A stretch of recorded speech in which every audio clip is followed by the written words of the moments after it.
Public chéri, mon amour, 5 ans que je rêve de faire cette amorce, mais ni les exposés sur Emmanuel Wallerstein, ni ceux sur les enjeux de la politique monétaire au Japon entre 1989 et 1992, au prisme des contraintes budgétaires, au sein du cadre théorique ISLMBP, toutes choses égales par ailleurs, nous n'en mentons pas le bord. Déjà, samedi dernier, pour le dernier galop d'économie de votre vie, c'était impossible à placer. Vous n'êtes sorti la veille que modérément. L'expérience vous a appris qu'à l'IEP, l'économie, c'est comme la culture G, ça ne se révise pas.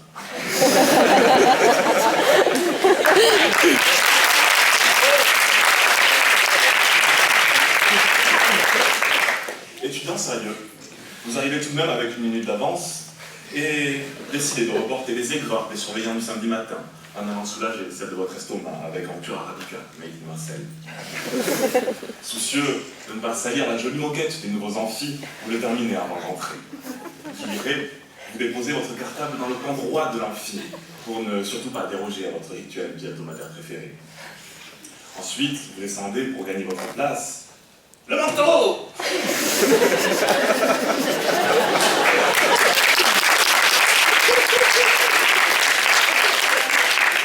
Restez que le gris des murs des nouveaux amphis n'a d'égal que le froid soviétique qui y règne, sous la parole de la Brigitte, ayant force de loi, contre vous remonter.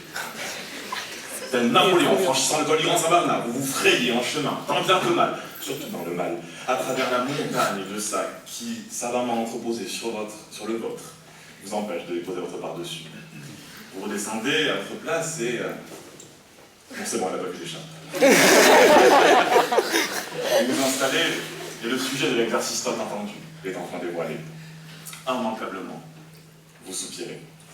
La beauté de cet instant fugace tient au fait que vous passez par les mêmes étapes qu'après une rupture. Surprise, vous ne comprenez pas le sujet. Colère, vous n'avez pas vu en cours. Déni, vous cherchez du soutien dans les yeux de vos petits camarades. Résignation, vous vous saisissez de votre plus beau stylo aux zones conseil. Le pauvre doit-il le rester? Vous exercez alors votre esprit d'analyse. Et vous comprenez vite que votre bien-aimé professeur d'économie, dont les assortiments vestimentaires n'ont d'égal que les opposés du cercle chromatique,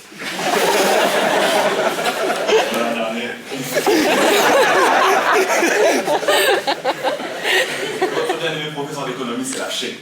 Vous exercez votre esprit de synthèse et rassemblez vos connaissances de terminal ES pour répondre au dernier galop. Vous cherchez de l'inspiration sur votre gauche, un peu, à votre droite, davantage, comparaison politique serait fortuite, et à l'extérieur, à travers, vous savez, les deux fentes de la cellule de l'amphibé. L'administration est bien compris que la misère est un pénible soleil. D'extraction plutôt bourgeoise, vous n'en croisez pas souvent, mais en bon étudiant à Sciences Po, vous connaissez toutes les théories sur ce concept truculent qu'est le pauvre. Propension marginale à consommer, capital humain, il paraît même que les inégalités sont bonnes pour la croissance. Pas étonnant dès lors qu'avec les socialo-communistes au gouvernement, nous soyons en récession. Vous placez un peu d'histoire dans votre copie, car à Bordeaux, nous avons le commerce chevillé au corps.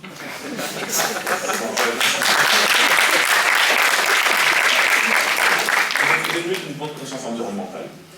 Chez nous, la misère la plus noire, c'est comme le vin qui s'exporte. Vers un nouveau monde où ces braves gens pourront vivre de leur labeur heureux, en exportant vers nos intérieurs cosy les surplus de la culture vivrière. Du coton bio, de la canne à sucre et du cacao, de l'arabica, le café, hein, les populations d'origine n'ayant pas droit de citer. Un peu plus loin, je croise Paul, à l'université du MEDEF. Bizarrement, nous n'avons pas entendu le même discours, car concerné par le discours de notre Premier ministre, représentant s'il en est de cette civilisation du like, je l'entends encore une fois marteler son créneau, son beau credo à l'université. J'aime le pauvre. J'étais également recta pendant ce galop samedi dernier. Bizarrement, j'ai remarqué aussi ce pauvre au milieu de nous, peut-être un peu trop visible pour lui.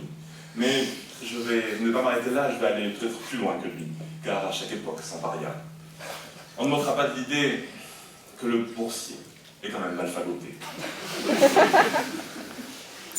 Il est vrai que les Bordelais, de leur côté, cachent mal un certain mépris pour tout ce qui ne vient pas de l'intendance. Mais est-ce bien une raison pour exacerber cette antipathie en ne payant pas ses frais d'inscription, en réclamant un logement social de fonction? Et pourquoi j'aurais les mêmes concours que tout le monde? Et qu'est-ce que cette école en banlieue? Et que j'aurais l'ENA si je veux. C'est suffisant. Je ne vais pas dire ce que je n'ai pas dit. Je n'ai personnellement aucune animosité particulière envers ces profiteurs de la société. Bien au contraire, je suis fier d'être étudiant de ce bel institut, où même les pauvres sont diplômés. Et je me méfie des rumeurs malveillantes. Car quand on me dit que c'est bien en si grand nombre, c'est parce que c'est gratuit, je pouffe. Puis il y a pauvre et pauvre.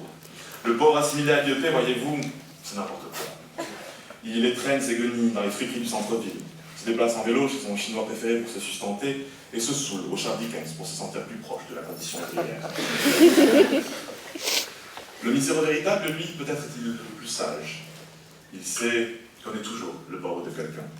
En témoignent les difficultés financières de notre cher institut, confronté aux coûts budgétaires d'un État impuissant. Même les bonnes recettes de notre vigoureux ministre de l'économie, spéculateur précoce, ne parviennent pas à faire passer la pilule de l'austérité. Nous voilà donc confrontés à la dure réalité d'aller manger à tous les râteliers et d'élargir le cercle de nos contributeurs. Fini les 35 heures, la belle ouverte le dimanche, les soldes sur les diplômes. Certains le font déjà. Rationalisons les coûts. Tous ces moyens à verser dans la trépénale pour finir directeur du musée de la Fayence à Limoges. Nous avons des atouts indéniables. Une flopée d'étudiants, ni CE, ni Capri, qui frétillent déjà. L'Europe faire du lobbying pour nous. Il y a aussi des subventions pour tout désormais. La réintroduction de l'ours dans les Pyrénées. Nous avons en master GEO. Militons pour la réintroduction du jeune loup. Avez-vous vu les conditions de travail de nos chercheurs sur l'Afrique dans leur casque qui prennent l'eau? 15 ans qu'ils écrivent sur le Gabon et nous ne sommes pas fichus d'emporter du bois africain pour l'extension. Qui, pour des promos comme la mienne, au passage, représente davantage un magazine qu'une réalité. En contexte difficile donc, pour moi, qui finit mon quinquennat ici. Évidemment, pour faire partie des heureux élus, j'ai dû promettre beaucoup ce 26 juin 2010. Alors que j'entamais à peine mon propre exode rural, il me fallait déjà disserter sur les enjeux de l'organisation. Moi, diplômé de Sciences Po Bordeaux, je ne ferai pas l'affront de tourner l'IEP en dérision pour le concours d'éloquence. Moi, diplômé de Sciences Po Bordeaux, je ne participerai pas aux collectes de fonds organisées par l'AS le midi dans le hall. Moi, diplômé de Sciences Po Bordeaux, je ferai en sorte que mon comportement soit en chaque instant exemplaire. Fallait-il être sot pour ne pas savoir qu'un éléphant se trompait dans mes noms? Alors que la courbe du chauffage ici n'a jamais été aussi élevée,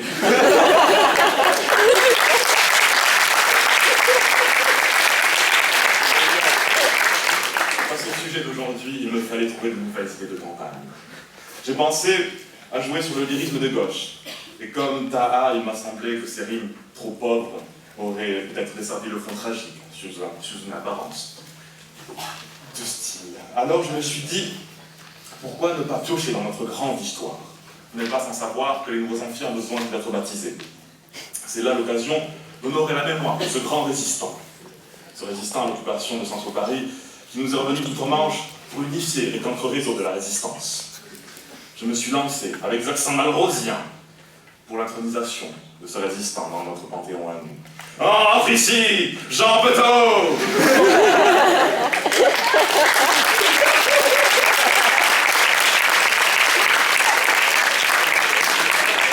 Toi et ton terrible cortège, avec ceux qui sont morts pendant les oraux, n'avoir pas pu parler en face de toi, et même peut-être est-ce encore plus atroce en ayant trop parlé.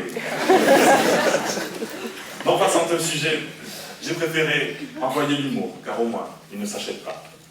Pour tout le reste, il y a votre Master 2.